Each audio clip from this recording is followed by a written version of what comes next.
Welcome to Off the Grid, a podcast for small business owners who want to leave social media without losing all their clients. Let's go off the grid. Okay. Let's go off the grid. Okay. I know that you really want to put your phone away. Yeah. Let's go off the grid. Hello, and welcome to the Season 3 finale of Off the Grid. I'm Amelia Ruby. I am the founder of Softer Sounds Podcast Studio and the host of this show, where I share stories, strategies, and experiments for growing a successful, sustainable business with no or minimal social media presence. Today, I am here to wrap up Season 3 of the podcast, which takes us to 75 episodes of the show, plus a few fun bonuses. And whether this is your very first episode or you've been around for all 75 so far, I am incredibly grateful that you pressed play today. And I'm so appreciative for your time, your attention, and your care. As my gift to you, I have created the free Leaving Social Media Toolkit, which includes a 5-step plan for leaving any social platform, my list of 100 ways to share your work off social media, and a creative marketing ideas database that helps you plan seasonal marketing experiments to connect with clients and make some money without needing social media. So you can find all of that at offthegrid.fun/toolkit or linked in the show notes. If you haven't grabbed the toolkit yet, this is your fun, friendly reminder/invitation to do so. What are you waiting for? Go get it, my friends. It's there for you as my gift and gratitude for tuning in. One more thing before we dive into today's episode on how to feel seen off social media. As I said at the top, this is the Season 3 finale of the show, which means that after this, we'll be going on break for 2.5 months. I will be taking the summer off from creating episodes for the public feed. But if you do love the show and you want to continue to hear from me while we're on break, I have just launched the Off the Grid Clubhouse just for you. The Clubhouse is a private podcast feed and newsletter for friends and fans of Off the Grid. And while the public show is on break during the summer, I will be in the Clubhouse sharing weekly episodes on the private feed. So I will still be popping up there every Wednesday with some kind of lighter summer style episodes, my thoughts on different online business topics, some behind the scenes takes that maybe I'm not quite willing to share in public yet. And then in addition to those weekly private episodes, I will also be sharing a monthly digest email of all the online business things I'm reading, podcasts I'm loving, shows that I'm watching all summer. And there will be some other fun goodies there as well, including, I think, some community comment threads and surprises that I'm dreaming up. The Clubhouse is hosted on Substack, so you can find that at offthegridclubhouse.substack.com, or it's also linked in the show notes. But for now, let's go ahead and dive into today's episode, our Season 3 finale, which is all about how to feel seen off social media. I am creating this episode because earlier this season, I had a conversation with Becca Piastrelli for her podcast Belonging that I recently reshared here on our feed. And in that conversation, Becca shared that there are some aspects of her life that feel like they're only seen on social media, or she goes to social media to feel seen as certain versions of herself that she feels are not recognized or witnessed in other areas of her life. And we unpacked what that means for her and what it means when social media feels really bad and she's still trying to get seen there and that gets all like muddled and mucked up and messy. And after I shared that conversation, one of our lovely listeners, shout out to Uma, reached out and asked me if I would create a solo episode about that topic. So here I am talking about how to feel seen off social media. You can all thank Uma for this episode. And it's a really philosophical one. In one sense, it's a really heartfelt one in another sense. And I want to let you know at the beginning that this is not a 3-step how-to. Like, this is not my 5-step plan for leaving any social platform that's actually 5 steps that you can like walk through and it's very linear. This episode is more of a reflection on what it means to feel seen, what it means to feel seen on social media, and then what it means to step back or away from social media and feel seen in our offline lives, as well as how all that plays into being an online business owner. So that's what we're going to walk through today. If you stick around to the end, I do have some clear takeaways and reflection questions for you, but I hope you're excited to go on this journey with me. And in our exploration of how to feel seen off social media, let's start with a more basic question. What does it mean to feel seen? Well, as the good millennial I am, when I thought about this question, the first thing I did was Google it and read Google's AI overview of the definition of feeling seen.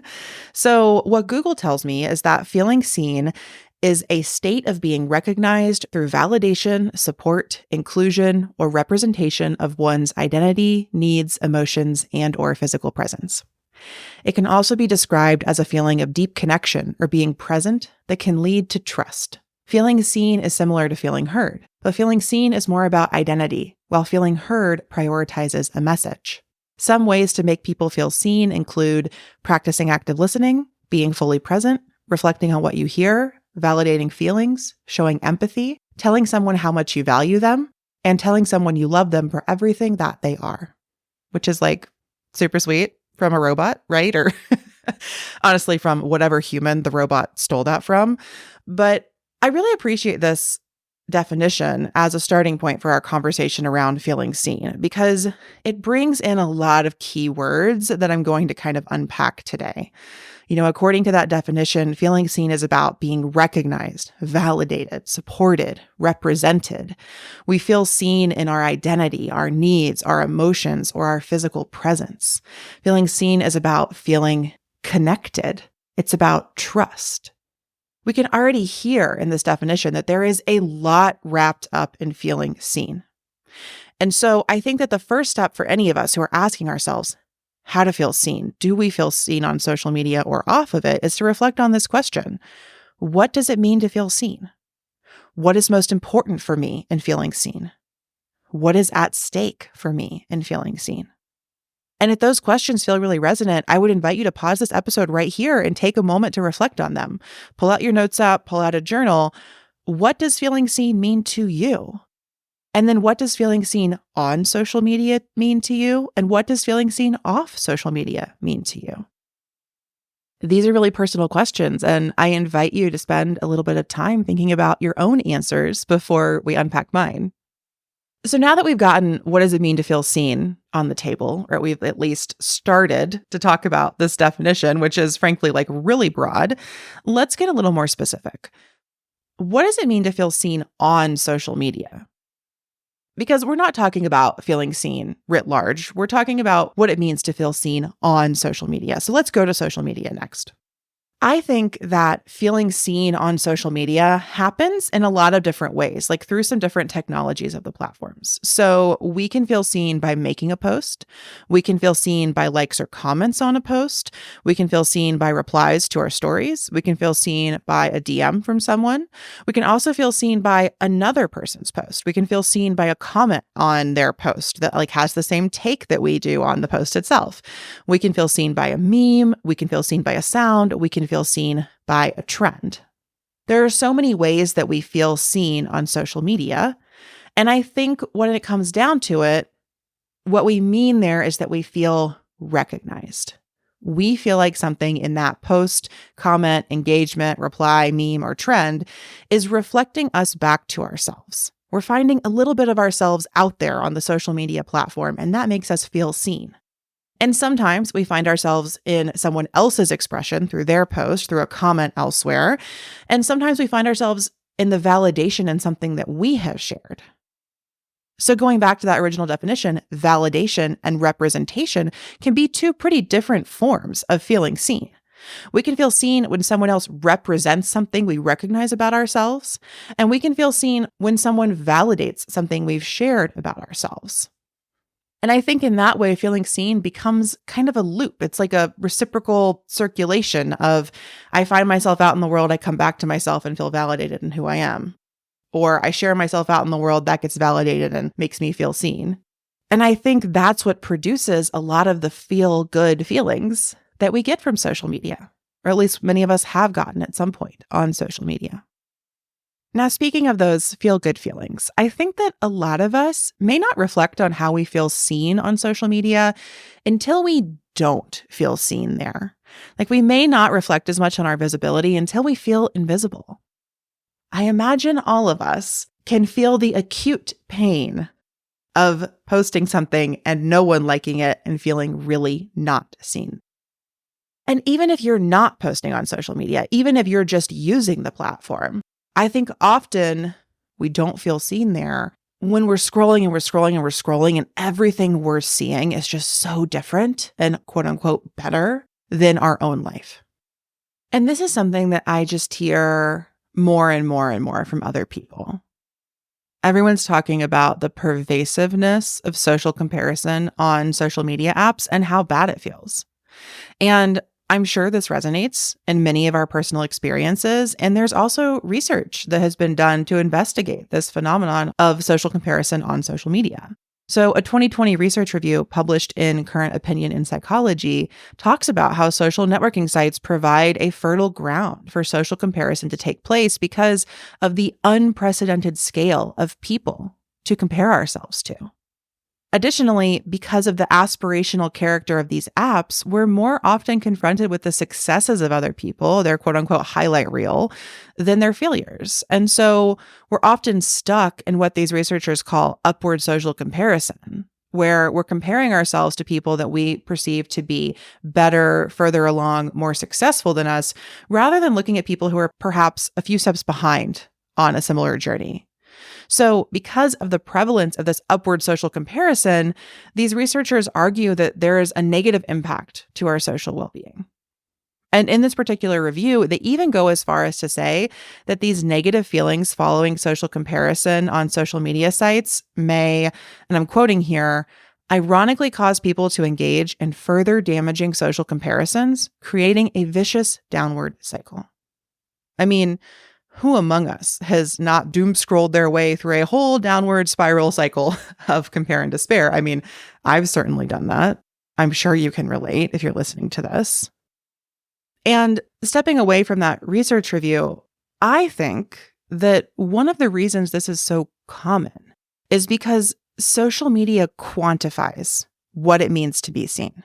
Social media gives us specific metrics, the like, the comment, the follower count. And these metrics publicly declare, I am seen. If you have enough followers, you're seen by enough people. You not only are like saying that, it is out there in public. Everyone can see it. Everyone can see how many likes your post got. Everyone can see how many comments are there. Everyone can see how many followers you have. On social media, we're all out there declaring that we are seen, or we're confronting these moments where we are not seen, and that's happening in public, right? You share the great post and it gets 3 likes and everyone can see that it got 3 likes, or you turn the like count off so they can't see it, but they can see that your profile only has 100 followers or 500 followers or 1,000 followers or 10,000 followers. You know, we have all these numbers out there in public declaring I am seen or I am not seen. And I think when we declare that enough, when we engage in this dynamic enough, what it means to feel seen gets disconnected from the actual feeling of support, presence, and trust that we started with. The metrics start to matter more than the connection. And as a result, feeling seen, aka connection, gets replaced by being seen, aka visibility. And now we go to these apps to feel seen, to find connection. But what we're met with is the impulse to be seen, to get more visibility. And that is a really murky, challenging, problematic conflation. To go even one layer deeper, I think this is especially challenging for business owners because business owners have another part of this equation. We have also been taught that more visibility equals more money. So we've got social media platforms training us to equate feeling seen with being seen. And business gurus telling us to equate being seen with making money. And then through some fucked up transitive property, we end up with this idea that feeling seen equals making money. And that I think, is a recipe for feeling unworthy, undervalued, and frankly, just kind of lost in what we're doing with our work and sharing our work online and our lives more broadly. So just to recap, before we take a very quick break. So far, we've talked about what it means to feel seen, what it means to feel seen on social media, and the recognition loop that we get there that can feel really good, sharing our work to get validated, finding other people who represent parts of our identity, feeling good in that process. And we also talked about what's happening when we don't feel seen on social media, why these platforms are rampant with social comparison, and how the quantifiable nature of that social comparison leads us to conflate feeling seen with being seen, and how we end up replacing connection with visibility, and perhaps even equating feeling seen with making money in the process if we're business owners. So let's take a quick break. And when we come back, we'll talk about how to feel seen off social media. Hey there, Off the Grid listeners. Amelia here, interrupting this episode to share an amazing service from a sponsor that's going to feel very timely in our conversation about feeling seen and making money.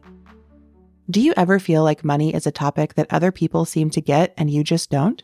Are you the kind of person who has done the deep, tough work of self-improvement, but your relationship with money is this one lingering issue you can't quite figure out? Or when you're making an impulse purchase, do you say to yourself, that's a future me problem?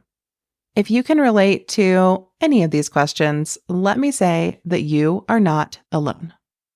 Imagine having a safe space where you can talk and learn about money without judgment, where you're supported by a community that understands your struggles, where you can finally heal your relationship with money. That's exactly what the Money Healing Club offers. Created by financial therapist, art therapist, and past podcast guest Rachel Duncan, the club is for women who struggle with impulse spending, money shame, and money avoidance.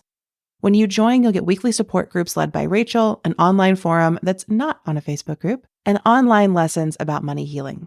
The Money Healing Club is a game changer for people who love life but fear money.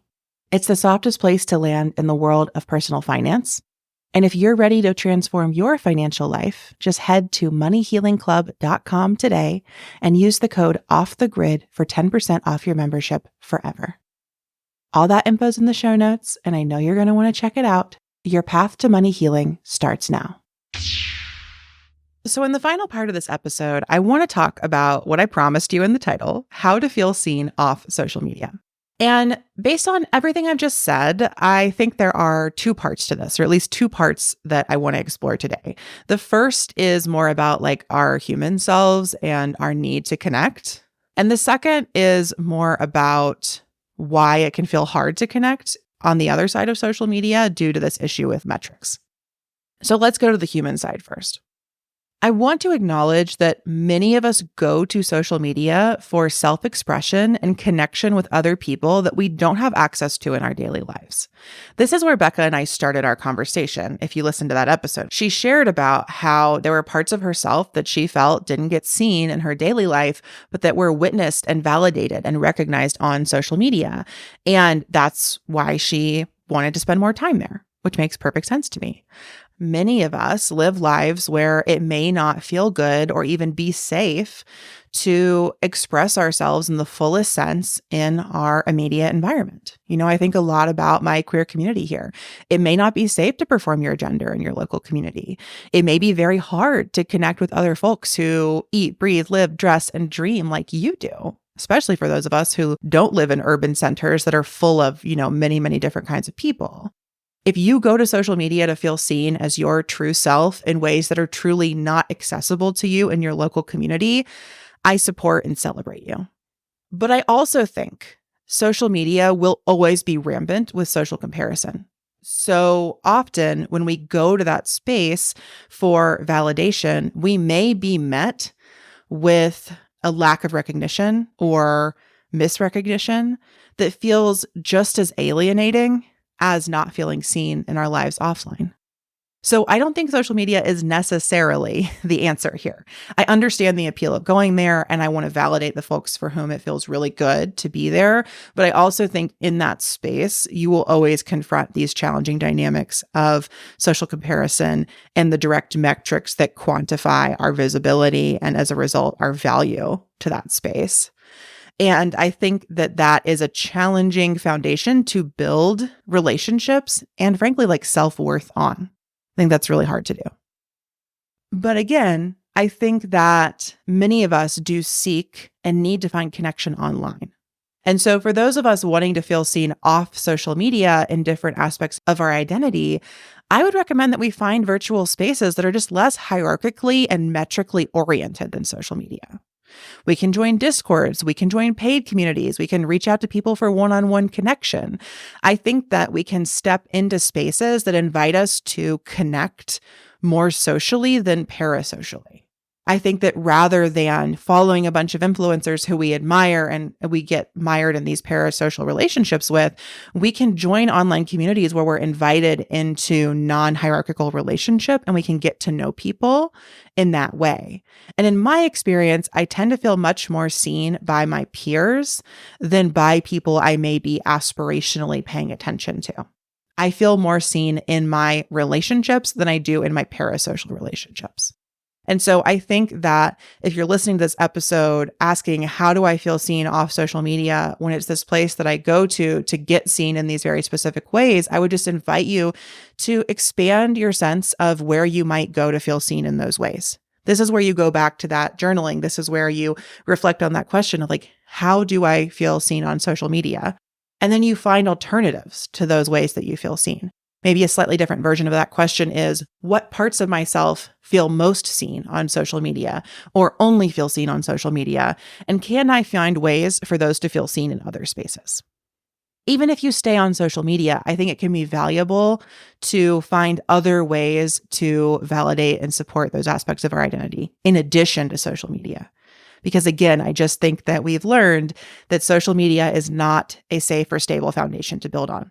Because your profile could get blocked and deleted and all of a sudden it's all gone, right? And if you have no connections on other platforms or in your daily life, that can be really, really disorienting, not just socially, but also for your identity if you're relying on social media to feel seen in certain ways. So I want to encourage and support you in bolstering those identities in additional spaces or alternative spaces if you are off social media altogether.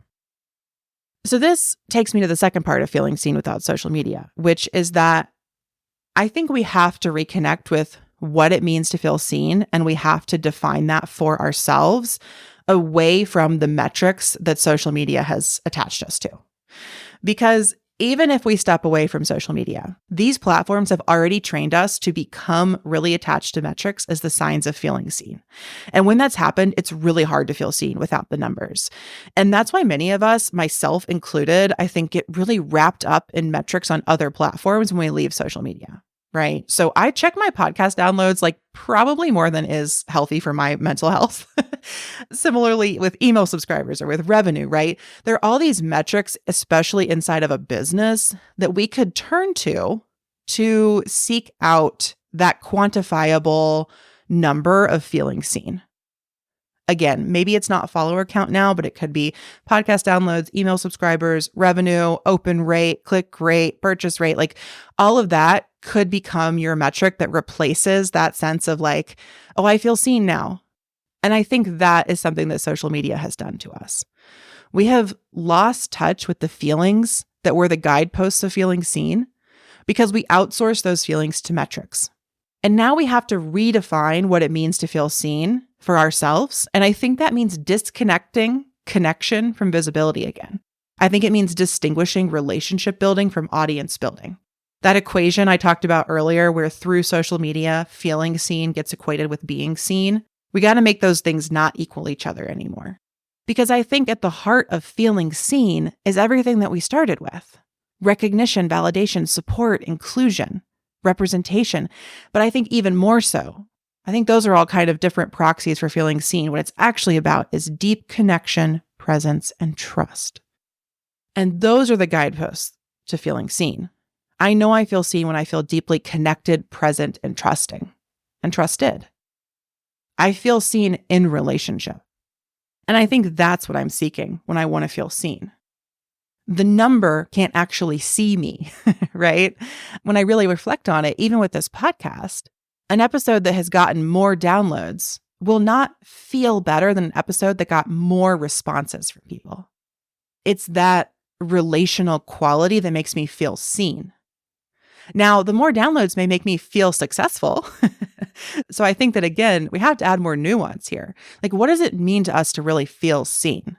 And I actually think we need to disconnect feeling seen from feeling successful in our business. That's what I talked about in my last episode, Success is a Cycle. I talked about redefining success on our own terms. And I also think we need to redefine feeling seen on our own terms. And I think this is a challenge to us as business owners, releasing the metrics and distinguishing feeling seen, being seen, and making money again. And we can still do all three. We can feel seen, we can be seen, and we can make money. We just need to figure out when, where, and how we're doing each one, rather than mixing it all up in the mess of posting about ourselves and our business on social media. Because if I'm getting to the heart of what feels really bad about all of this, about going to social media to feel seen, especially as online business owners, I think it's because we're taking our innermost stories, we're packaging them up with a photo on an app, and we're trying to say look at me, validate me, and pay me all at the same time. And I think that feels pretty icky to those of us who really value genuine connection and care and being in community with other people. Maybe it doesn't for you. That's okay. But for me, that doesn't feel good when I wrap all that up together. And I want to think about business and relationships in different ways than that, which is why I left social media. And again, you don't have to do that. But I think that takes me to where I want to close this episode. Because I think the final part of feeling seen off social media, the final part of how to feel seen off social media, is embracing this tension. The tension between being a human, sharing your work with the world, that wants to be seen and doesn't want to be seen, that wants to be out there and witnessed, and also that wants to be behind the scenes creating your thing and not having to market it. And as I prepared this episode, I saved 2 quotes from D.W. Winnicott that I wanted to share with all of you, especially for all my artists out there. And he writes, "Artists are people driven by the tension between the desire to communicate and the desire to hide. It is a joy to be hidden and a disaster not to be found." And I think all of us face this in our businesses to some extent, at least those of us who are creative business owners, whose businesses are grounded in our creative process. We want to be seen and we're afraid of being seen. We want to connect and we're afraid of connection. We want to hide and we really, really need to be found, right? This is the marketing conundrum that so many people come to me with, right? You're like, I just want to make my work and make money and not have to do the sharing it part. But that's a piece of it. And I actually think it can be really generative when that tension is what holds the whole ecosystem together. When we recognize that we want to be out there in the world and we also want to be in our hermit cave doing our thing. And how can we embrace that as a generative tension instead of feeling torn between the two, torn apart between the two sides of it? So if I was going to wrap today's episode up in a few key takeaways, if I was going to answer this question of how do I feel seen off social media, I think that the first step is reflecting on how do you want to feel seen and what are the ways that you feel seen on social media. I think that we have to start there. And then from there, I think we go into connection. How can you create deeper connection around those ways that you want to feel seen off of social media? How can you find spaces or people to feel seen with away from these apps? And then how can you embrace feelings of feeling seen that are not connected to metrics? So those 3 steps are all going to help you redefine what it means to feel seen and to re-embed yourself in relationship in your community. And if I had a takeaway from the first 3 seasons of Off the Grid, it would be all about relationships. I think at its core, this podcast is about being in business in relationship with others, or it's about building our businesses on the foundation of reciprocal relationships and trusting that web to take care of us because we take care of it. And I think that's where I'll leave you this season, my friends. Thank you so much for tuning in to this final episode of season 3 of Off the Grid. I hope that if you enjoy this show, you will join the Clubhouse, come get some fun summer episodes, some community convos, some curated link emails. And, just support the show. The Clubhouse is also super affordable, $5 a month or $50 a year. It's meant to be a way that you can pour back into the show. And thanks for all the ways that I pour into the show, which I can tell you, like this episode alone took hours and hours and hours of finding resources, curating ideas, writing a script. I recorded a whole 60-minute version that I scrapped entirely because it went really off the rails. So, a lot of work goes into this show, and I appreciate your support. If you've got some money right now, I'd love your support by joining the Clubhouse. If you don't, I'd really appreciate your support with a 5-star rating and review on Apple or Spotify. And as thanks, I offer you the toolkit. I offer you all 75 episodes of this show that exist so far, and I promise to come back for season 4. So I hope you have a wonderful summer. I hope we get to connect in the Clubhouse or on the interweb while I'm away from this public feed. And until next time, my friends, I will see you off the grid and on the interweb. Thanks for listening to Off the Grid. Don't forget to grab your free Leaving Social Media toolkit at offthegrid.fun/toolkit. This podcast is a Softer Sounds production. Our music is by Melissa Caitlin Carter of Making Audio Magic, and our logo is by Natelier Studio. I'm your host, Amelia Ruby, and until next time, I'll see you off the grid and on the interweb. Let's go off the grid. Okay. Let's go off the grid. Okay. I know that you really want to put your phone away. Yeah. Let's